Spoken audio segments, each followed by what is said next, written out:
runtii deenin oday ugaasana afkaygana ma karo inaan ilaado dad shaqaysanayo shacab oo Soomaaliyeed meeladoodii hal xiro laakiin waxaan dhigayaa halloodi dambigana wuu galay oo naga galay ciyaar yar oo buuqayo mujoodooyin kale oo mucaaradkooda ku soo shubtay oo hadal loo soo dhiibay oo ra'yigooda iyo maskaxdooda midna ku socon ayuu qoorta noo galiyay anagoo odayaal oo qariib oo dadkii kala garanay maxaad kala socotaa qorshaha shirqoolka ah ee lala damacsanaa ugaaska beelaha Surre xilli uu ka qayb galayay dood uu dhawaan magaalada Hargeysa ku qabtay TV-ga maxalliga ah ee Universal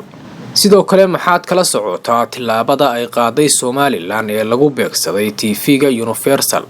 xilli lagu eedeeyay anshaxumo iyo inay shirqool u geysteen ugaaska beelaha Surre sidoo kale ugaaska beesha Surre ayaa isna sheegay in TV-ga Universal uu shirqool u dhigay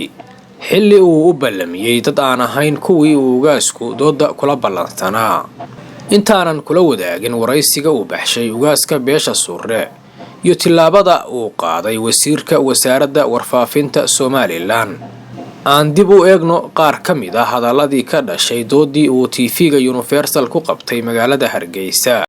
daarood ma raacsanay runta haddaan ku sheego haddii aanu isa qofka hadeen daarood baan ugu aaminsanay waa jaarkayga waan ku garaadsaday ayayday waa ogaadeen sababta sinjiga iiga jaraysa maxay tahay maxaa oran xagan ka soo galay iyo jaarnimadu waa kala labo saaxiibka waa dooran ka dhaa laakiin dariskaaga ma dooran kartid daarood waa runta ilaahay baa isku meel idin dhigay daris baatiin waana isguursataa isku sinjina waan haddaba maxay ahayd ujeedada laga lahaa doodan iyo sababta keentay in ugaaska loo ballamiyo carruur iyo dumar xilli aysan dooda imaan dadkii la filayay inay ka qayb galaan haddaba ujeedada ayaa ahayd in halkaas lagu sumcad tiro ugaaska iyadoo la doonayo in shacabka Somaliland laga horkeeno loona tuso inay yihiin cadowga Somaliland iyadoo arrintan laga leeyahay dano siyaasadeed waxaana lagu eedeynayaa xisbiga wadani inuu soo abaabulay barnaamijkan lagu magacdilayo ugaaska beesha Surre sidoo kale wasiirka wasaaradda warfaafinta Somaliland Cali Mareexaan ayaa qoraal adag oo uu soo saaray ku faray TV-ga Universal inay ilaaliyaan shuruucda iyo anshaxa saxaafadda iyadoo dhinaca kalena maxkamadaha Somaliland la faray inay sharciga horgeeyaan TV-ga Universal taasoo ku xaqiijinaysa inuu si un qayb uga ahaa barnaamijkan TV-ga Universal waxaana tilaabada uu qaaday wasiirka warfaafinta Somaliland lagu tilmaamay mid lagu difaacay sharafta iyo karaamada ugaaska beelaha Surre iyadoo uu ugaasku sheegay inuusan raalli ka ahayn in la xiro TV-ga Universal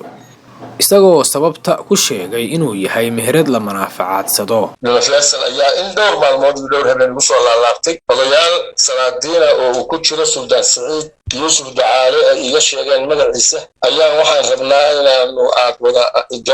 wadaag inaad nagala qayb gashay ayay igu yiraahdeen doodiina wuxuu isku bedeshay arrin aad moodo in si wanjal looga soo shaqeeyay aniguna markaa waxaan isku daynay aniga iyo Sakariin Muuse ilmihii iyo hablihii iyo inaanu aqli celino waxaan macquul ahayn ayaa markaa ilmuhu reason ka dhigayeen wax laga dambeeyo loo soo laqabay oo la soo abaabulay bay sheegayeen oo ayaga ka koraysa u soo sheegtay waxa ayaga maskaxdooda ka yimid ama ku dhashay maaha doontu markay dhamaatayna waa israali gareeyeen ciyaalkii waxay yidhaahdeen noo ugaasa waxaan ku soo boorgalaan sheegaan ku soconay aad iyo aad waa sawirro badan waa ila galeen waxayna waa ii cadeeyeen sidoo kale doodan uu dhawaan magaalada Hargeysa ku qabtay TV-ga Universal ayaa baraha bulshada ka dhalisay hadalhayn fara badan iyadoo siyaabo kala duwan looga falceliyay dhinaca kalena wasiirka warfaafinta Somaliland Cali Mareexaan oo ka duulaya qorshahan lagu tilmaamay shirqoolka ayaa war qoraal ah oo ka soo saaray ku sheegay in muuqbaahiyaha Universal uu caadeystay barnaamijyo anshaxumo ah kuwaas oo uu sheegay inaan mar dambe la qaban karin